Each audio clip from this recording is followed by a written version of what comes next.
any double talk from me. I'm either for something or against it. Filling the shoes of Harry Truman is no easy job. But actor Gary Sinise is attempting just that for the title role in the historical drama, Truman. And to portray the former president in his later years, Sinise is transformed by a new generation of old-age prosthetics. Coming up, we'll see how Gordon Smith and his team at FX Smith mature Gary Sinise from a young Missouri farmer to give him Hell Harry. We'll meet Dick Smith, the master of aging effects, who transformed a youthful Dustin Hoffman into the 121-year-old Little Big Man. And we'll learn how makeup artist Robert Schiffer took Burt Lancaster into his twilight years for Birdman of Alcatraz. As they apply the secrets of their ageless craft, these wizards of special makeup effects are changing the face of filmmaking. Next on Movie Magic.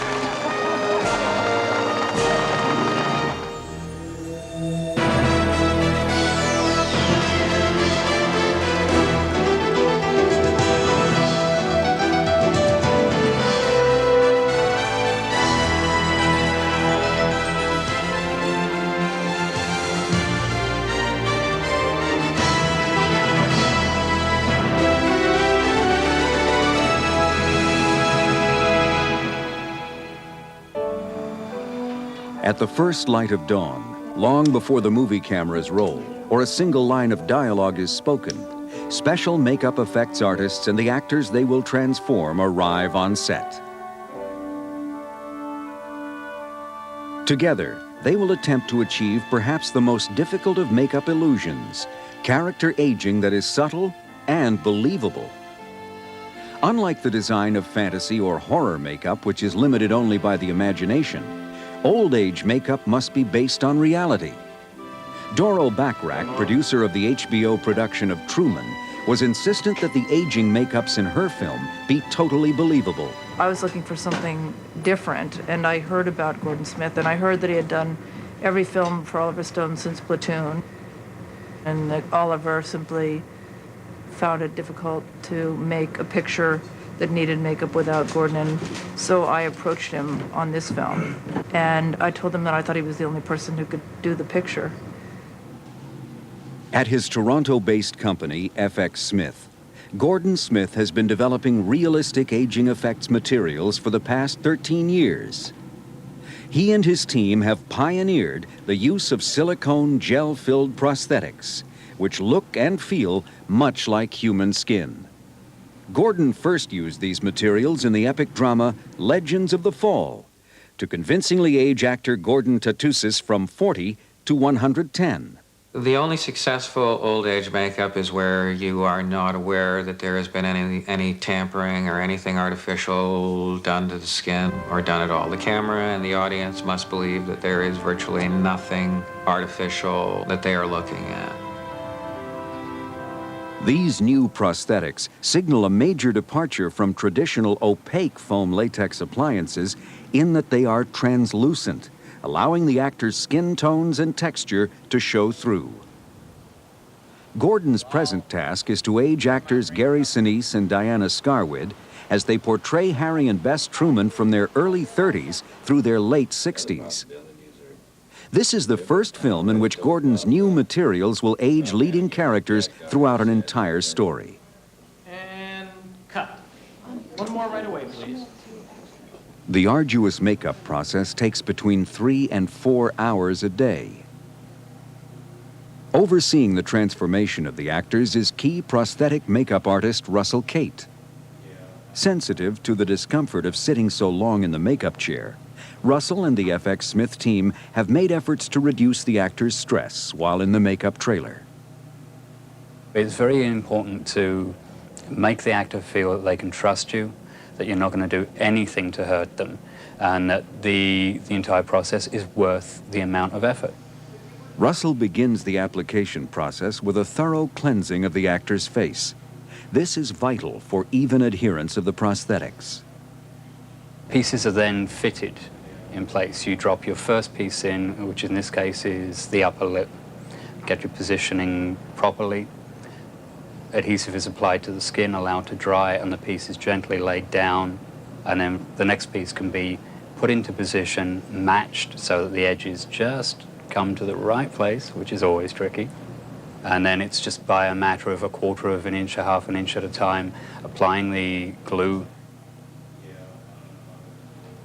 In addition to the prosthetics, Russell uses Dermplast, a combination gelatin and glycerin material that constricts the skin and amplifies any wrinkling the actor already has. It is used on areas of the skin, such as the neck, not covered by the prosthetics. The concept of aging is a very real thing. Everybody does it, but in the motion picture industry, where you're doing it artificially, you are restricted to the materials that you have in your hands. The first step in making old age prosthetics is taking a life cast of each actor. This is a process by which a fast-setting substance such as alginate or silicone is applied to the actor's face and allowed to set. A replica of the actor's face is made from the life cast, on top of which is sculpted the character face. Then a final mold of the character face is produced. That's good. That's just the right thickness. To create the prosthetics, silicone gel is injected into the mold. The silicone is pre-colored with pigment, makeup, and fibers, mixed to match the actor's skin tones and texture. The mold is then set aside so that the silicone can set or cure, which takes approximately 3 hours. When the mold is opened, each prosthetic is carefully examined for imperfections. If the edges are too thick or too thin, the entire process must begin again. After the completed prosthetics have been approved by Gordon Smith, they are delivered to the set of Truman in Kansas City, Missouri. Gordon, at one point said, listen, I'm not going to tell you that it's not going to be a pain in the butt to deal with, because it's having something on your face all day long. It's not a natural thing for people to put a prosthetic on their face. Even after all of the pieces are in place and the actors are ready to step onto the set, Gordon is still not ready to breathe a sigh of relief.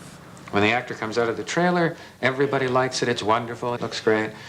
But there's a whole other thing there, which is the actor and how comfortable they are and how easy their speech is. That is probably, to me, the most important thing, because the whole concept of me taking away from an actor's performance is failure. It's a little bit difficult to tell if what you're doing underneath the makeup is coming across. So I tend to exaggerate a little bit so it'll cut through the makeup. I've asked Frank, the director, to keep an eye on that, and he says, the things that I'm doing underneath are coming across. Transformed by Gordon Smith's artistry, Gary Sinise convincingly takes the audience back to the years of Harry S. Truman. Mrs. Roosevelt, is there anything I can do for you? Is there anything we can do for you? You are the one in trouble now. When we come back, we'll meet the pioneer who taught today's makeup artists a thing or two about growing old gracefully.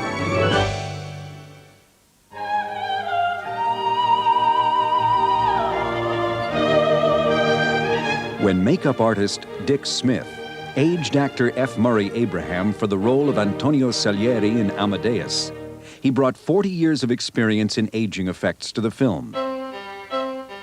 The elaborate and convincing aging of Abraham won Smith the 1984 Academy Award for Best Makeup. When I do a makeup like, say, Amadeus, I'm taking techniques that I developed maybe 10, 15, 20 years ago that have all kind of snowballed into a much more refined approach to these technical and artistic problems. Considered to be the grand master of old age makeup, Dick Smith has also received an Academy Award nomination for the 1989 film Dad, and an Emmy Award for the 1967 television production of Mark Twain Tonight. For much of his old age work, Smith has used foam latex, which came into popular use in the movie business in the late 40s. At that time, single-piece foam latex masks or appliances were utilized in aging actors. The single-piece appliance proved too restrictive for Smith, however, when faced with the ambitious task of transforming 31-year-old Dustin Hoffman into the 121-year-old Little Big Man. It was during the making of this film in 1970 that Dick Smith developed the overlapping appliance technique, which has since become the industry standard. Because foam shrinks, it would be hard to get on. It would make the actor feel constricted because it would have to be stretched. You can do a much better job if you put on a forehead and then some eye bags and then some cheeks and a nose and a chin and so forth and so forth. In 1973, Dick Smith used foam latex appliances for Max von Sydow's character Father Merrin in The Exorcist. Director William Friedkin was determined to shoot von Sydow in close-ups without diffused lighting, as had been used on previous aging makeups, including Little Big Man. So Smith was faced with the challenge of realistically aging von Sydow, who was in his early 40s, into the 80-year-old priest. I developed a whole coloration process that was new at the time. Instead of using one color of flesh tone over the rubber makeup, I divided it into different areas and used a different tone in each place, which is more like the real thing. In 1983, Smith developed further aging techniques during the making of The Hunger, in which he aged David Bowie from 30 to a 150-year-old vampire in 6 progressive stages. A last-minute decision by the director to add a stubble beard over Bowie's aging makeup presented a special problem, because hair could not be glued properly over the greasy makeup then used on latex appliances. Smith combined a new adhesive called Prosaid with acrylic paints to create a non-greasy, flexible, smear-proof appliance paint, which he called Pax. Not only can hair be glued over it, but its many superior qualities have made it the most widely used material for coloring appliance makeups and animatronic puppets. In 1989, Smith was called on to design the old age makeup for Jack Lemmon in the dramatic film Dad. Jack has an ideal face. All his features were easy to age. I determined that if I made him bald or semi-bald, that would work out well. And I decided that he would look good in a mustache. That would help the aging and also change him from the usual Jack Lemmon image, which is one of the things that I sought to do. The application process, which took between 2 and 3 hours a day, was done by makeup artists Ken Diaz and Greg Nelson. They, together with Smith, received an Academy Award nomination for their subtle and believable aging effects. I've always considered aging really the ultimate challenge in makeup, to try to make it look totally believable and not like makeup. I mean, that's the ultimate. So I'm a person who's a perfectionist, and I've always tried to find better ways to do this. I benefit from it, and everyone else benefits from it. It's a legacy that I pass on to the industry. The younger generation is reaching and passing me by and will carry the torch on further, as it should be. Several of Dick's protégés have gone on to win Academy Awards of their own, including Greg Canham for Mrs. Doubtfire, Kevin Haney for Driving Miss Daisy, and Rick Baker for Ed Wood. He, more than anybody, is responsible for the state-of-the-art of makeup effects today, and a lot of that was because he shared the information. You know, he came up with a lot of unique ways of doing things, and he would share it with anybody who wanted to know. Dick Smith continues his work today, researching and developing translucent materials and gel-filled appliances. Silicone gel-filled appliances are the thing of the future, I believe. I've been talking this up and kind of promoting it for the last 2 or 3 years. I'm working on some now, and it's very exciting. The materials and techniques of aging effects may change with the times, but the artistry, generosity, and enthusiasm passed down by Dick Smith is truly ageless. Mediocrity is everywhere. When we return, We'll look into the future of makeup effects by stepping back into the Truman era. Hell, I don't give them hell. I just tell the truth on them, and they think it's hell. Robert Schiffer, head of the Disney Studios makeup department, began his career in the early 1930s. It wasn't long before he became one of the most sought-after makeup artists in Hollywood. Without a roadmap to follow, Schiffer learned aging techniques through trial and error. During this period, one of the materials he used was a liquid latex compound called stipple. When applied to the face, it constricts the skin, enhancing any wrinkles the actor already has. In 1962, Schiffer was faced with what he considers his greatest artistic challenge, taking Burt Lancaster, who was then 49 years old, from 20 to 70 in the classic prison drama Birdman of Alcatraz. It was done mostly with highlights and shadows and you know, some little small stipple rubber work. And in fact, I put a whole aging beard on him with rubber and hair, which had never been done before. Just stippled the rubber on and then set the hair in the rubber. Then, of course, I got the rimless glasses, which helped the age. Although aging techniques vary from artist to artist, old age guidelines remain constant. Sagging skin, thinning or graying hair, wrinkles, and eye bags. The best Truman aging makeup for the HBO drama Truman consists of 2 stages. For her late 40s, only actress Diana Scarwood's neck will be altered. When Bess reaches her 50s, Scarwood will wear full face and neck prosthetics. We wanted to do something interesting with the character of Bess.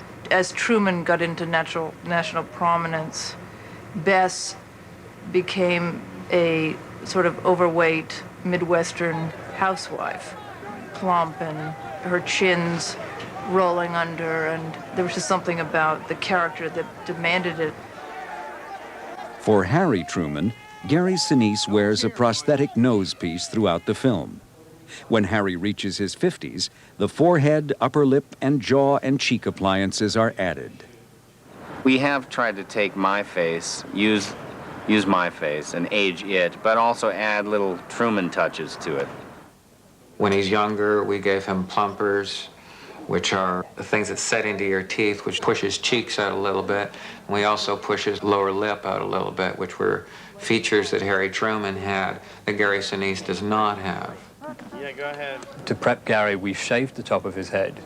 Since we're changing the hairline and the color of the hair, it was deemed easier that we would shave the top of his head and bring a prosthetic up to it for the latter stages. The hairpiece is crucial to the final look. It must blend in seamlessly with the prosthetics to look as natural as possible. Gary, it's like 3.5 hours in the chair, but after the first couple of sessions, when he saw himself in the mirror and he saw himself on film, the change in his character was remarkable. He really was convinced that he was Harry Truman. Since the actor's skin tones and texture are incorporated into the prosthetics, minimal touch-up is needed on set. Our materials allow the light to pass into it, much like human tissue. And we match the tonal qualities of the prosthetic inside the material, so that we have to use very, very little makeup on the outside to blend it into the skin. Truman's director, Frank Pearson, was not seeking to create a carbon copy of Harry Truman. This is an art. This is not reality. We're not trying to reproduce the actual Truman. What we're trying to do is to provide a reasonable facsimile that the actor can act through. We are watching, and we come to the theaters to see Gary Sinise play Truman. We don't come to see Truman revived from the dead. Let's do this, Master. I'm just enthralled that it's a possibility to help create that illusion, to take the audience to a place that they might not truly be able to go to, because it is such a lovely love story between these two people who are very, very unique.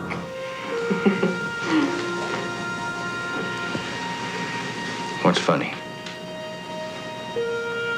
For 40 years, every time I reach for this hand,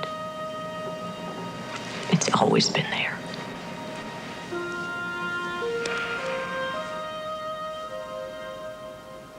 Each day after filming, as the cast and crew of Truman are packing up and heading home, Diana Scarwid and Gary Sinise face a trip back to the makeup chair for the removal ritual. 5 weeks of intensive daily makeup can take its toll on an actor's face, so the peeling process is done just as carefully as the application, using the most gentle adhesive removers. It's actually not a bad thing to, after working all day, to lay back in the chair for 45 minutes and let somebody massage your feet and let all these people get around you and peel your face off. As Gordon Smith and his colleagues continue their work with these new prosthetic materials, the art of aging will reach new heights of realism on the screen. I'm very excited about the whole concept of being able to take this generations farther.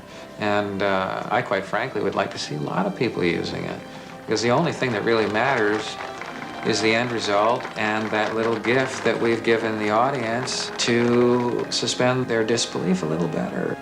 Combining the legacy passed down to them by pioneers like Dick Smith and Robert Schiffer with the technology of tomorrow, special makeup effects artists like Gordon Smith will usher the art of aging into a new era of movie magic.